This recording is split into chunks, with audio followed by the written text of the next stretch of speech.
कोनो police inspector आ गई बा, राउर गेटअप एकदम इंस्पेक्टर वाला बा। अरे वह साउथ के हीरो लागी, राउर रवा भोजपुरी या बॉलीवुड के हीरो ना, साउथ के हीरो लगते हैं कि नहीं लगते हैं? आप लोग बताइए personally. Hello hello hello travel Allu Arjun हम इतना सुंदर बने। हेलो हमरा तो बुझाला कि भोजपुरी के सबसे बाऊ को लइका। ना ना बाऊ नहीं खा, बहुत अच्छा बड़ा बाऊ रहपन ना करबा तो इंडस्ट्री में दिखी ना पैबा। ओहो आई एगो लयदारी मारल जाओ जो भैया के लयदारी सी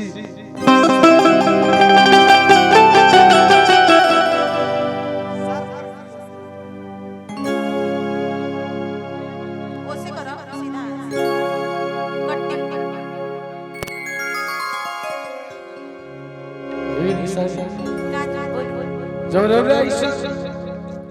खाना हम भले ठीक भाई ऐसा शरीर हमने के भोजपुरिया माटी के जब ऐसा शरीर रहेला तब देखे मजा आएला।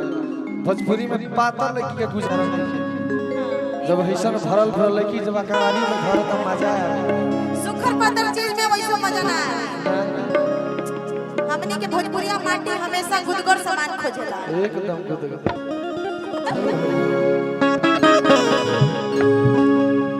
एगो बड़ी प्यारा भाव बा भैया, लेवल बढ़ा दिए इनका। हइले अच्छा ले लो। Hello hello hello hello hello hello hello hello ले लो ले लो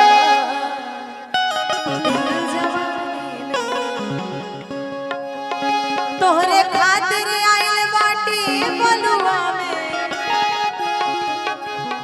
जोड़ा लगावत रहे गोलू बाबू, गोलू कहले है कि जोड़ा बहुत निमन लागता। हम कहली ना तनी सी जिम करे के पड़ी अभी तब जोड़ा बन पाई। तनी 22 से पैसे बहुत चौड़ा हो जाए, जब थोड़ा सा जिम वर्कआउट हो जाएगा, थोड़ा बॉडी पर्सनालिटी हैवी हो जाएगा।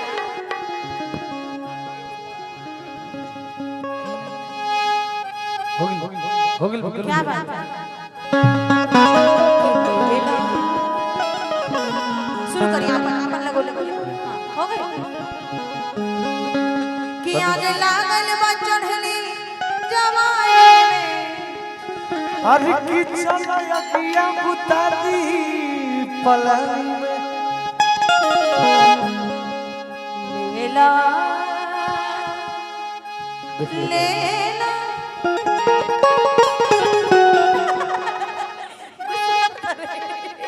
सेटिंग को दे भाई, पहले दे दो। हेलो अच्छा इसका भी थोड़ा आवाज बना दीजिए, तनी एकर लेवल खोल दे। हेलो हेलो हेलो तनी और एकर लेवल खोल। अब हाला कम गीत संगीत तनी हो। हां नाचे से पहले क्या बात है कि तनी मोनी डाला हमरा तीन में।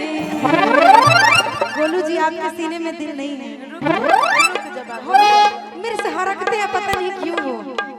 हाँ 1 मिनट बना ला हाँ भाभी तू ना देख के अभी भाभी कहता बा यार के बाद आदमी बड़ा।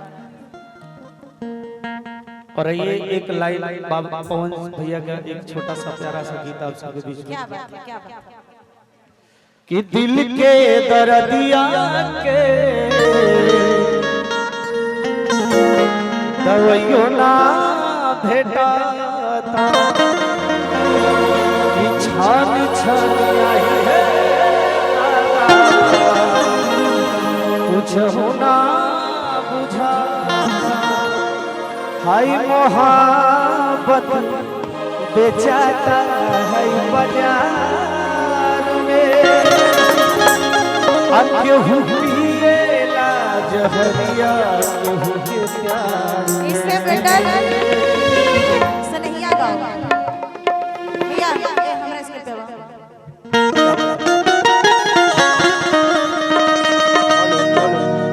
कि समझी न पवनी हम ता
अध्यक्ष भाई साहब आए हाय हाय और उनका आंख देख के लगा था कि उनके प्यार में धोखा मिलल बा।